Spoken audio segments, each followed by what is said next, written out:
Donc dans les gros matchs, en plus de ça, Ronaldo est un cran en dessous. Donc c'est pour ça qu'on peut presque se poser la question aujourd'hui que le vrai leader offensif de la Juve, c'est Dybala, quoi. Oui, c'est le vrai leader offensif depuis le début de la saison parce que il est dans un rôle qu'il affectionne beaucoup, un rôle de numéro 10, un petit peu de trequartista qui lui permet d'avoir le jeu face à lui. Il n'y a qu'à voir son action devant Romagnoli.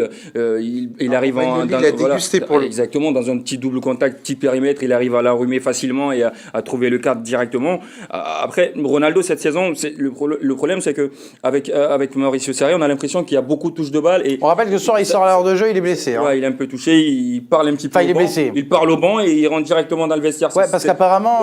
C'est pas très clair. Ça sent la blessure diplomatique ou la blessure en tout cas télévisuelle. Parce qu'en rentrant, il se tourne vers le banc, il parle un petit peu à Mauricio Sarri et le banc et après il continue sa course vers le vestiaire. Donc j'espère que c'est pas tendu entre eux parce que. Il était déjà sorti cette semaine. Parce que visiblement, il semblait apprécier ce qu'essaie de mettre en place Sarri. Quand on met un exergue et un petit peu en comparaison les chiffres des deux saisons, la saison dernière c'était certes Allegri, mais on avait un jeu offensif beaucoup plus léché, avec un Cancelo beaucoup plus offensif, très haut sur surtout le terrain. À la même époque, exactement, sur le début de saison dernière, c'était très léché du côté de la Juve, ça jouait de façon verticale et on sait qu'aujourd'hui Ronaldo, il affectionne beaucoup plus ça de par sa course de vitesse, de par son sens du positionnement et quand ça touche beaucoup, ça ronronne énormément comme ça se fait en ce moment du côté de la Juve, il est très loin de la surface de réparation, il décroche pour beaucoup toucher de ballon. L'occasion d'Higuaín en première mi-temps, c'est lui qui est à la base de l'occasion, mais il se retrouve rarement à la finition parce que ça va moins vite dans le jeu de la Juve cette saison et c'est ce qu'il faudra corriger, je pense, du côté de Sarri.